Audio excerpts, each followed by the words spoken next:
Hello friends, எல்லாரும் ஏதாவது வேலை செஞ்சுட்டு இருந்தீங்கன்னா அதெல்லாம் முடிச்சுட்டு வந்து ரிலாக்ஸ்டாக வீடியோ பாருங்கள். இது குட்டிமாவோட கதை கேட்கும் நேரம். அதுக்கு முன்னாடி நம்ம சேனலை இன்னும் சப்ஸ்கிரைப் பண்ணலாம், சப்ஸ்கிரைப் பண்ணி வச்சுக்கோங்க. இப்போ வாங்க வீடியோக்குள்ளே போகலாம். வழக்கம் போல் 2 இளவரசியும் ஊர் சுற்றலான்னு கிளம்புறாங்க. அப்போது அந்த புது இளவரசி என்ன சொல்கிறான்னா, நீ வந்து ரெட் கலர் ட்ரெஸ் போட்டுக்கோ, நான் க்ரீன் கலர் போட்டிருக்கேன், எனக்கு க்ரீன் வித் ரெட் காம்பினேஷனாக ரொம்ப பிடிக்கும் அப்படின்னு சொல்கிறா. என்ன ஒரு கேவலமான ரசனையும் உங்கள் நாட்டில் இருக்கவங்களுக்குலான்னு சொல்லிட்டு அவளும் வேறு வழி இல்லாமல் ரெட் கலர் ட்ரெஸ்ஸே போட்டு வரா. 2 பேரும் வெளியே போகிறப்போ அந்த நாட்டு மன்னரோட ஒய்ஃப் இருக்காங்க இல்லையா, அவங்க பார்த்துடுறாங்க. நீ எவ்வளோ தைரியம் இருந்தால் முதலாம் மன்னரோட நினைவு நாள் அது மாதிரி ரெட் கலர் ட்ரெஸ் போட்டிருப்ப, இது அவங்கள வந்து டிஸ்ரெஸ்பெக்ட் பண்ணுற மாதிரி அப்படின்னு சொல்லிட்டு அவளை வந்து அட்டாக் பண்ண போவாங்க. அப்போ அந்த புது இளவரசி புளிர்னு கணத்தே 2 விடுவா. கொஞ்சம் கூட அரசி அந்த மாதிரிலாம் பார்க்கவே மாட்டா. அவளுக்கு உடனே ரொம்ப அவமானமாக போயிடும் அங்கே இருக்கவங்க முன்னாடி. உடனே வந்து இவ எவ்வளோ தைரியம் தான், நீ என்னையவே அடிப்ப, இரு மன்னர்கிட்ட சொல்லி உன்னை என்ன பண்ணுறேன் பாரு அப்படின்னு சொல்லிட்டு அவள் பிரச்சனை பண்ணிட்டு இருப்பா. அந்த டைமில் தளபதி அங்கே வந்து உங்களுக்கு கெஞ்சி கேட்குற, தயவு செய்து இந்த பிரச்சனை இதோட விட்டுருங்க, போயிடுங்க அப்படின்னு சொல்லிட்டு அந்த பிரச்சனையை அப்பயோட பேசி சமாளிச்சிடுறாரு. நிறைய பிரச்சனை நடந்துச்சுன்னு அந்த லூசு பொண்ணு கேள்விப்பட்டோடனே உடனே இளவரசியை பார்க்கறதுக்காக வரா. ஆனால் அந்த புது இளவரசி இருக்கால, சும்மா தொண பேசாமல் முதல்ல இடத்த காலி பண்ணுன்னு சொல்லிட்டு எதுனா ஒன்று திட்டிக்கிட்டே இருக்கா. அதெல்லாம் அந்த லூசு பொண்ணுக்கு பிடிக்கவே இல்லை. இதெல்லாம் நீ பார்த்துட்டு சும்மாவா இருக்கா, அவளை எதுவுமே சொல்ல மாட்டியான்னு சொல்லி நம்ம இளவரசியை தான் திட்டுறா. ஆனால் அவள் 2 பேருமே என்னோட ஃப்ரெண்ட்ஸ் தான், 2 பேரும் கொஞ்சம் சண்டை போடாமல் அமைதியாக இருங்கன்னு சொல்லி 2 பேருமே சமாளிக்கிறா. அது மட்டும் இல்லாமல் இளவரசிக்கிட்ட பேசிகிட்டு இருக்கும்போதே அந்த லூசு பொண்ணுக்கு நம்ம செகண்ட் ஹீரோ ஞாபகம் வந்துடுது. அதனால் அவள் அங்கேருந்து போயிடுறா. கரெக்டாக அவனும் வந்து எதிர்ச்சியாக அவள் கண்ணில் படுறான். அவன் வந்துட்டு என்ன பண்ணியிருப்பான்னா, ஆக்சுவலாக லூசு பொண்ணுக்கு அவங்க அப்பா வந்து அவனுக்கு கல்யாண வயசாகிட்டே போகுது, ஸோ மாப்பிள்ளை பார்க்கலாம் அப்படின்ட்டு மாப்பிள்ளை தேடுறேன்னு சொல்லுவார். அந்த டைமில் அவங்க அப்பா கிட்டேருந்து எஸ்கேப் ஆகிறதுக்காக நான் இவனை தான் லவ் பண்ணுறேன், இவன் ரொம்ப நல்லவன் வல்லவன் அப்படி இப்படின்னு இவனை பற்றி ரொம்ப பெருமையாக சொல்லியிருப்பா. அதை கேட்டு அவங்க அப்பா என்ன பண்ணியிருப்பாரு, நீ வந்து ஒழுங்கு மரியாதையே என் குடும்பத்தை விட்டு தள்ளிடு, உனக்கும் என் பொண்ணுக்கும் செட்டே ஆகாது, நமக்கு ஸ்டேட்டஸே ஒத்து வராதுன்னு சொல்லி அவனை போய் மிரட்டி இருப்பாங்க இவன் சொன்னதெல்லாம் வச்சு.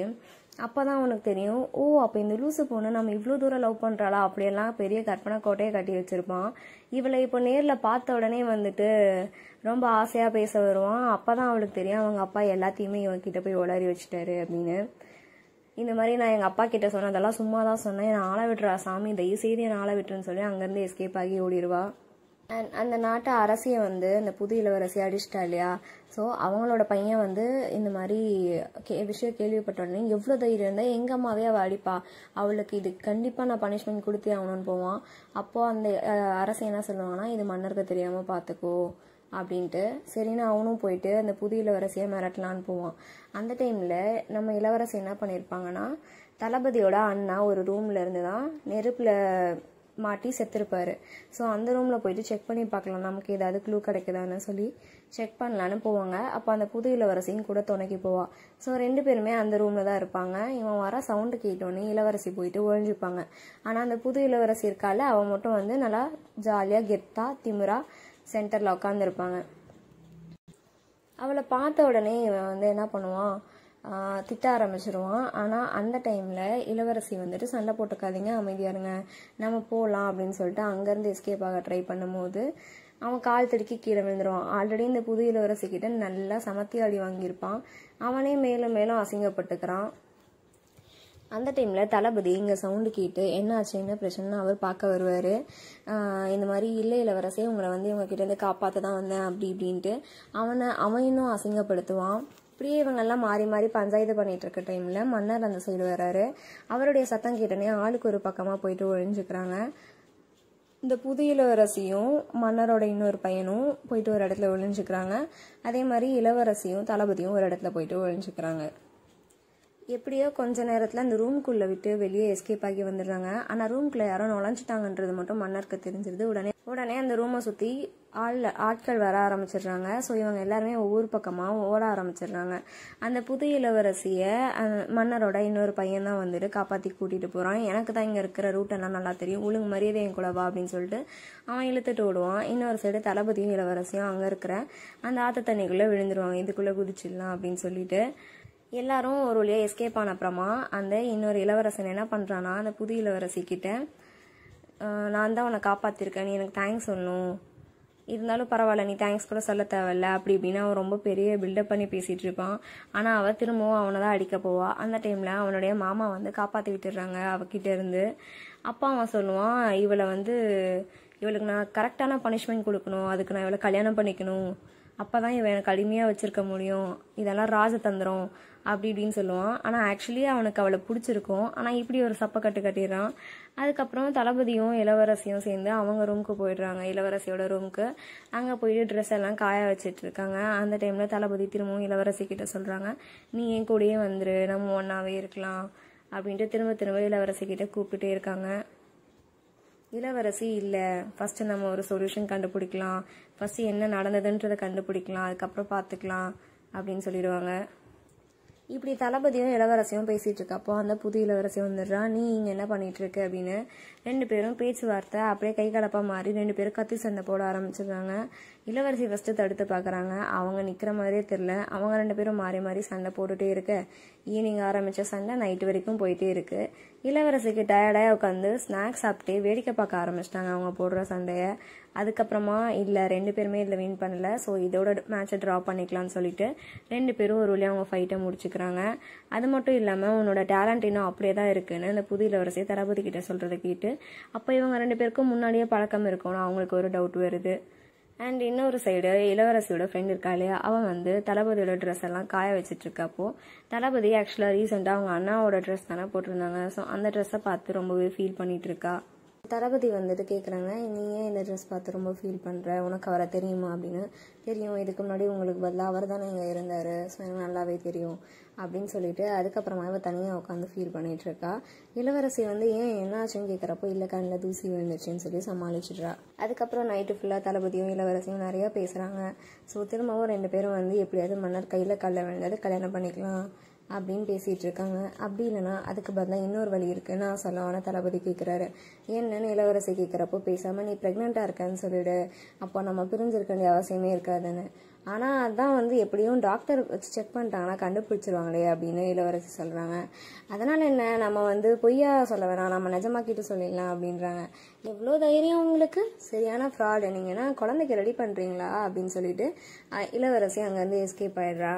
அந்த புது இளவரசியும் அவங்களோட அண்ணாவும் சேர்ந்து இந்த நாட்டோட இன்னும் எப்படியெல்லாம் வந்து இது பண்ணலாம், அது மட்டும் இல்லாமல் ஏதோ கல்யாண சம்மந்தம் ஒன்று பேச வந்திருப்பாங்க போல் இந்த கண்ட்ரியோட, அதை பற்றி எல்லாம் பேசிகிட்டு இருக்கப்போ அந்த கொலைகாரன் வழக்கமாக நம்ம இளவரசியை கொலை பண்ண ட்ரை பண்ணுவான்ல, அந்த கொலைகாரன் இன்னும் ஒட்டு கேட்டுடுறான்.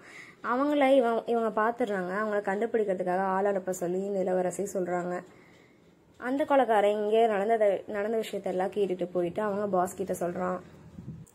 அடுத்த நாள் 2 இளவரசரையும் கூப்பிட்டு வச்சு 2 பேருமே வந்து கண்ட்ரிக்கு போயிட்டு கொஞ்சமாவது வேலை செய்யுங்க, மக்களுக்கு சேவை செய்யுங்கன்னு சொல்லி மன்னர் அனுப்பி வச்சிடுறாங்க. ஆனால் அவங்களுடைய 2வது பையனை அனுப்ப முடியல. ஏன்னா அவன் வந்து அந்த புது இளவரசிக்கிட்ட அடி வாங்கி மூஞ்செல்லாம் வீங்கி போய் உட்காந்துருக்கானே, இந்த மூஞ்சோட நீ போயிட்டு எல்லாரையும் பார்க்க வேணாம் அப்படின்னு சொல்லிட்டு அவனை இங்கேயே இருக்க சொல்லிடுறாங்க. ஸோ இளவரசியும் இளவரசரும் மட்டும் போகிறாங்க. அங்கே போயிட்டு எல்லாருக்கும் சாப்பாடு கொடுத்துட்டு இருக்கப்போ ஒரு பெரியவர் வராரு. அவர் வந்து என்ன பண்ணுறாருன்னா இளவரசியை பார்த்தோன்னே அவர் கையில் ஒரு பொம்மை, அதாவது குடுகுடுப்பு பொம்மை இருக்குல்ல, அந்த குழந்தைங்களுக்கு கொடுப்பாங்களே அந்த மாதிரி ஒன்று கொடுத்துட்டு அவங்கள வந்து ஒரு பேர் சொல்லி கூப்பிட்டே இருக்காரு. அவங்கள இளவரசியை அட்டாக் பண்ண வந்திருக்காங்கன்னு நினச்சிட்டு அந்த புது இளவரசி என்ன பண்ணுறா, நம்ம இளவரசிக்கு ஹெல்ப் பண்ணுறங்கிற பேரில் போயிட்டு அந்த பெரியவர் அட்டாக் பண்ண போகிறப்போ அவர் இவங்களை வந்து அட்டாக் பண்ணிடுறாங்க. ஸோ கையெல்லாம் இவங்களுக்கு ரத்தமாக ஊற்றுது. அங்கேருந்து இவங்களை கூட்டிகிட்டு வந்துடுறாங்க. அதுக்கப்புறமா தான் வந்து நம்ம இளவரசி புது இளவரசிக்கு கட்டு போட்டு விட்டு மருந்தெல்லாம் போட்டு விட்டு அட்வைஸ் பண்ணிட்டு இருக்காங்க. எனக்கு ஒன்றும் இதெல்லாம் பெரிய விஷயம் கிடையாது, என் கையில் இந்த மாதிரி நிறைய தழும்பு இருக்குன்னு சொல்லி ஒரு டைம் ஓனாய்கிட்ட கடி வாங்கின தழும்பு முதற்கொண்டு எல்லாத்தையுமே காமிச்சிட்டு இருக்கா. இதெல்லாம் நான் எனக்கு பிடிச்சவங்களுக்காக தான் இந்த காயத்தெல்லாம் வந்து தாங்கிக்கிட்டேன் அப்படின்லாம் சொல்லிட்டு இருக்கா. அதுக்கப்புறமா இளவரசியும் இளவரசரும் சேர்ந்து அந்த பெரியவரை பார்க்க போகிறாங்க. இளவரசிக்கு ஏதோ ஒரு மாதிரி தோணுது, அவர் நல்லவர் தான், அவர் கெட்டவர் கிடையாதுன்னு தோணுது. ஸோ அவரை பார்க்க போகிறாங்க. அப்போ அந்த பெரியவர் என்ன பண்ணுறாருன்னா இளவரசிக்கிட்ட இங்கே இருக்கிற எல்லாருமே கெட்டவங்க, நீ இங்கேருந்து போயிடுன்னு சொல்லிட்டு அவங்க கையில் ஒரு புக் ஒன்று கொடுக்குறாங்க. அதுக்கப்புறம் தளபதி தான் வந்து இளவரசியை நான் கூட்டிகிட்டு போகிறேன் உங்கள் அரண்மனைக்குன்னு சொல்லிட்டு தளபதி தான் வந்து கூட்டிகிட்டு போகிறாரு. அப்போ போகிற வேலை அந்த புக்கை படிச்சுட்டே போகிறாங்க. அப்படியே இளவரசி தூங்கியும் போயிடுறாங்க. அப்போது இளவரசிக்கு ஒரு கனவு வருது. என்னன்னா அவங்க அப்பா வந்துட்டு நீ பௌர்ணமி அன்னைக்கு இதில் இருக்கிறதெல்லாம் கரெக்டாக பண்ணு, உனக்கு கிடைச்சிருக்க லாஸ்ட் சான்ஸ் இது, ஸோ அப்போ தான் உன்னால் உயிர் தப்பிக்க முடியும் அப்படின்னு சொல்லிட்டு அவங்க அப்பா நிறைய விஷயம் சொல்கிறாரு. அதுக்குள்ளார இந்த புது இளவரசி அவங்க அண்ணாவும் சேர்ந்து மன்னர்கிட்ட அதான் கல்யாண சம்பந்தம் ஒன்று பேச வந்திருப்பாங்க இல்லையா, அதை பேசி முடிச்சிருப்பாங்க. ஸோ இப்போது மந்திரி வந்துட்டு ஒரு ஆர்டர் போடுறாங்க. இங்கே வந்து தளபதி இளவரசி அப்புறம் அந்த புது இளவரசி எல்லாருமே இருக்காங்க. அந்த புது இளவரசி என்ன பண்ணுறான்னா, நான் வந்து உனக்காக தான் இந்த கண்ட்ரிக்கே வந்தேன் அப்படின்னு சொல்லிட்டு தளபதியாக ஹேக் பண்ணிட்டு இருப்பா.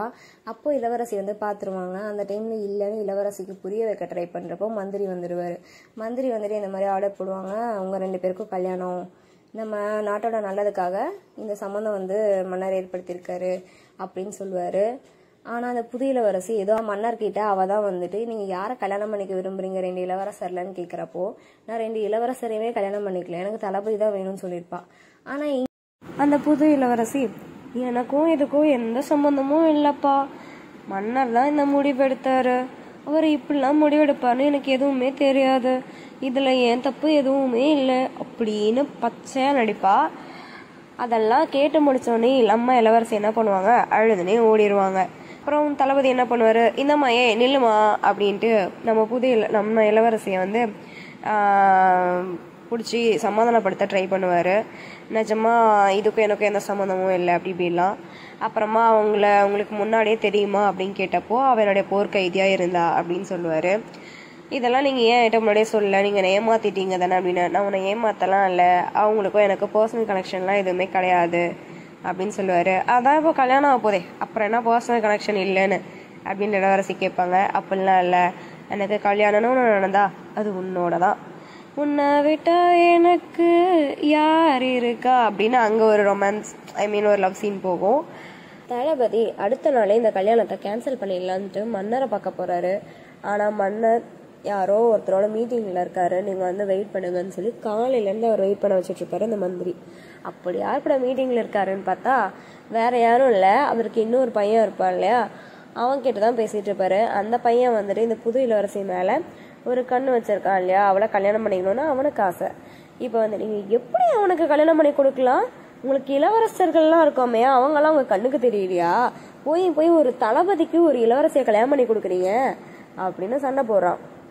லூசாடா நீ, மடசாம்பராணி, நம்ம நாட்டுக்கும் அவங்க நாட்டுக்கும் ஆகவே ஆகாது, ஒரு காரண காரியமாக தான் நம்ம அவங்கள வந்து இப்போ சேர்த்துக்கிட்டோம், எப்போ வேணால் திரும்ப அவங்க கூட நமக்கு சண்டை வரலாம், சீக்கிரமாக அவங்கள கழட்டி விட தான் போகிறோம், அவங்க கூட போய் கல்யாணம் பண்ணிக்கணும் சொந்தம் வச்சுக்கணும்னு சொல்கிற முட்டாளாடா நீ, இளவரசராக இருக்க தகுதியே இல்லாதவன்டானின்னு சொல்லிட்டு கேவலமாக திட்டுறாரு. அதுக்கப்புறம் சரி எப்படியாவது மன்னரை பார்க்க போகலான்றதுக்குள்ள தளபதியை வந்துட்டு இவர் கூப்பிட்டாரு. யாருன்னா நம்ம புது இளவரசியோட அண்ணா இருப்பார் இல்லையா, அவர் கூப்பிட்டு விட்டுட்டாரு. அப்புறமா அவரை பார்க்க போனால் தளபதி வந்து திட்டாங்க, இப்படிலாம் வந்து ஒருத்தரை ஃபோர்ஸ் பண்ணி கல்யாணம் பண்ணிக்கிறீங்களே, உங்களுக்குலாம் அறிவு இல்லையா, வெக்கமா இல்லையா அப்படின்னு சூடு சொன்ன இல்லையான்னு கேவலமாக கேட்குறாரு. அவர் வந்து எங்களுக்கு மட்டும் என்ன ஆசையா, என்ன பண்ணுறது, எங்கள் இளவரசி ஆசைப்பட்டுட்டா வேற வழி இல்லையே அப்படின்னு சொல்லிட்டு அவரும் சொல்கிறாரு. உங்கள் இளவரசி ஆசைப்பட்டா அதுக்காக நான் கல்யாணம் பண்ணிக்க முடியாதுன்றாரு. நீங்கள் தளபதியாக இருக்கலாம், ஆனால் மன்னர் கிடையாது, மறந்துடாதீங்க, நீங்களும் அவருடைய ஆர்டரை வந்து கேட்டுதான் ஆகணும் அப்படின்னு சொல்லிட்டு பேசிட்டு இருக்கும் போதே அங்கே இருக்க ஒரு பேப்பரில் இருக்க முத்திரையை பார்க்குறாங்க. அதை பார்த்தோன்னே அந்த புது இளவரசியோட அண்ணா கேட்குறாங்க, அப்போ எங்களை வந்து நாங்கள் வந்ததுலேருந்து நீங்கள் தான் ஆரம்பிச்சு எங்களை வேவு பார்த்துட்டு இருக்கீங்களா அப்படின்னு. அப்போது வந்து தளபதி கேட்குறாரு, இந்த முத்திரை இதுக்கு முன்னாடி எங்கேயாவது பார்த்துருக்கீங்களான்னு. அவங்க வந்து ஒரு கத்தி வச்சுருக்காங்க, அந்த கத்தியில் அந்த முத்திரை இருக்கு. ஸோ அதை வச்சு அவங்களுக்கு தெரிஞ்சிருது இவங்களும் அந்த கொலகாரங்களை பார்த்துருக்காங்க அப்படின்னு சொல்லிட்டு. இவங்களை எங்கே பார்த்தீங்க அப்படின்னு அவர் வந்து அவங்க அதை பற்றி பேசிகிட்டு இருக்காங்க. அப்படியே இங்கே கட் பண்ணால் நம்ம இளவரசரும் இளவரசியும் அந்த ஒரு வயசான தாத்தா இருந்தார் இல்லையா, அவர்கிட்ட கூட இளவரசி புக்கு வாங்கிட்டு வந்தாங்களே, அவரை பார்க்கலாமேன்னு சொல்லிட்டு ஜெயிலுக்கு போகிறவங்க என்ன பண்ணுறாங்க, அப்போ வந்து இளவரசர் கேட்குறாங்க, உனக்கு வந்து இப்போ நீ ஏன் இங்கே வந்து சம்மந்தமே இல்லாமல், உனக்கு தளபதி வேணும் தானே, அவருக்கு வேற ஒரு பொண்ணோட கல்யாணம் நடக்க போகுது, அப்போ நீ போய் ஒன்று தளபதியை பார்க்கணும் இல்லை மன்னரை பார்க்கணும், ஏன் சம்மந்தமே இல்லாமல் இவரை பார்க்க வர அப்படின்னு. அந்த பிரச்சனையை அவர் பார்த்துப்பாரு, எனக்கு அது பிரச்சனை இல்லை, இங்கே வந்து இந்த புக்கில் நிறைய குறிப்புகள் இருக்குது, நான் அதை பற்றி அவர்கிட்ட கேட்கணும், அவரை பார்த்தா எங்கள் அப்பா கிட்ட வேலை செஞ்ச ஒரு மாதிரியே இருக்காரு அப்படின்னு சொல்லுவாங்க. அதை அப்போனா இந்த புக்கை வச்சு உடைய உருவ மாற்றத்தை தடுக்க முடியுமான்னு கேட்டாங்க. ஆனால் அப்படிலாம் இல்லை, பட் நம்ம இந்த புக்கை அவ்வளோ ஈஸியாக நினச்சிட முடியாது அப்படின்னு பேசிகிட்டு இருக்காங்க. அப்புறம் இளவரசர் சொல்கிறாங்க, சரி ஓகே நீ கிளம்பி வீட்டுக்கு போ, உனக்கு வந்து 1 hour தானே வெளியே இருக்க பெர்மிஷன், இப்போது நான் அவரை பார்த்துக்கிறேன்னு. இதுக்கு எதுக்குடா சம்மந்தமே இல்லாமல் இளவரசி எங்கே வரணும், அவரை பார்க்க தானே அவ்வளோ தூரத்துலேருந்து கிளம்பி வந்தாங்க, ஜெயில் வாசலில் நிற்கிறாங்க, உள்ளே போகிறதுக்குள்ள டைம் ஆயிருமா அவங்களுக்கு, கிளம்பி வீட்டுக்கு போக சொல்லிட்டாரு இளவரசர். அது சரி அப்புறம் கிளம்பி இளவரசி போயிட்டு இருக்காங்க. அங்க வீட்டுக்கு போனா மன்னர் என்ன பண்றாங்க, அந்த புது இளவரசிக்கு கல்யாணத்துக்கு தேவையான திங்ஸ், ட்ரெஸ், நகை எல்லாமே அனுப்பி வைக்கிறாங்க. அதை பார்த்துட்டு இளவரசிக்கு அதை பார்த்தோன்னே உடனே ஆக்டிங், இதெல்லாம் எதுக்கு மன்னர் எனக்கு அனுப்பி வைக்கிறாருன்னே எனக்கு தெரியல அப்படின்னு ஒரு ஆக்டிங் விடுறா. அதுக்கப்புறம் இவங்க 2 பேரும் பேசிட்டு இருக்கையில தான் அவ ஒரு ஃபிளாஷ்பேக் சொல்றா. இந்த மாதிரி தளபதி எங்க அப்பா ஜெயிச்சிட்டாரு, கொன்னுட்டாரு. அப்ப நான் இவங்களுக்கு அடிமையாயிட்டேன். அப்ப என்ன பண்ணாங்கன்னா, இவங்களுடைய வீரர்கள் என்கிட்ட தப்பா நடந்துக்க ட்ரை பண்ணப்போ தளபதி மட்டும் தான் நேர்மையா இருந்தாரு. இந்த மாதிரி என்னோட படையில இருக்க யாருமே பொண்ணுங்க கிட்டலாம் தப்பா நடந்துக்க கூடாதுன்னு சொல்லிட்டு என்னை காப்பாத்தினாரு. அதுக்கப்புறம் நாள் போக போக நாங்க 2 பேரும் ஒரு குகையில மாட்டிக்கிட்டோம். நாங்க டிராவல் பண்றப்போ அந்த டைம்ல நைட்டு தளபதி மயக்கத்துல இருந்தாரு. ஒரு ஓனாய் கடிக்க வந்துச்சு. அப்ப அவரை காப்பாத்துறதுக்காக அந்த கடியை நான் தான் என் கையில வாங்கிக்கிட்டேன், வழிய தாங்கிக்கிட்டேன்.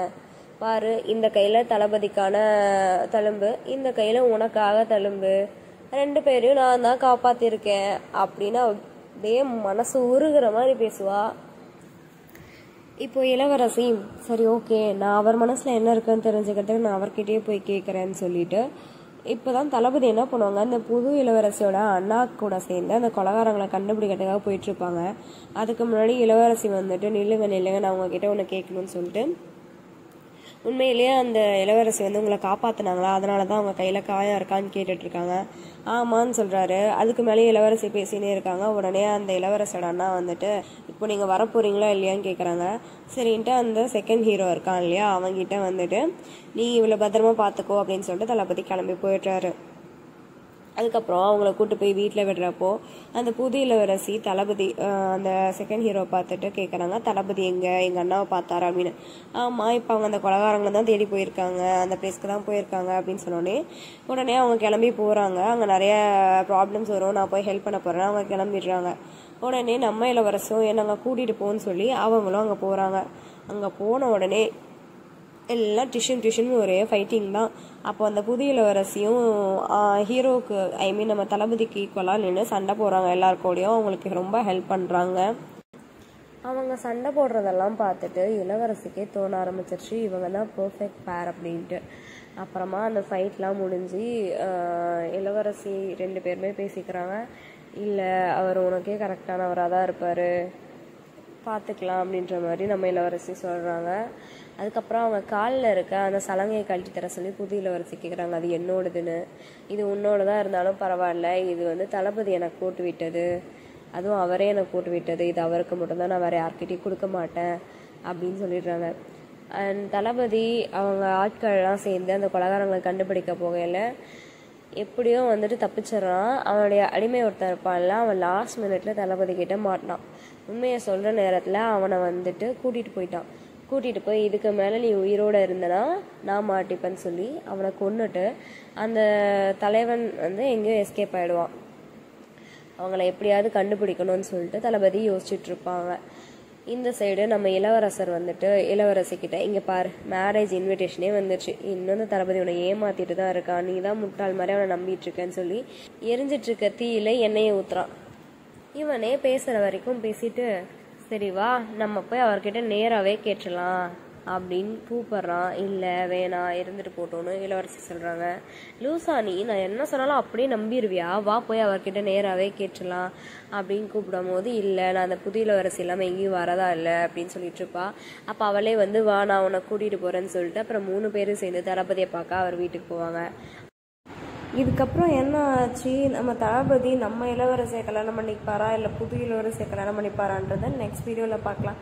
அது வரைக்கும் எல்லோரும் லைஃப்பை ஜாலியாக என்ஜாய் பண்ணுங்கள். Tata, bye bye.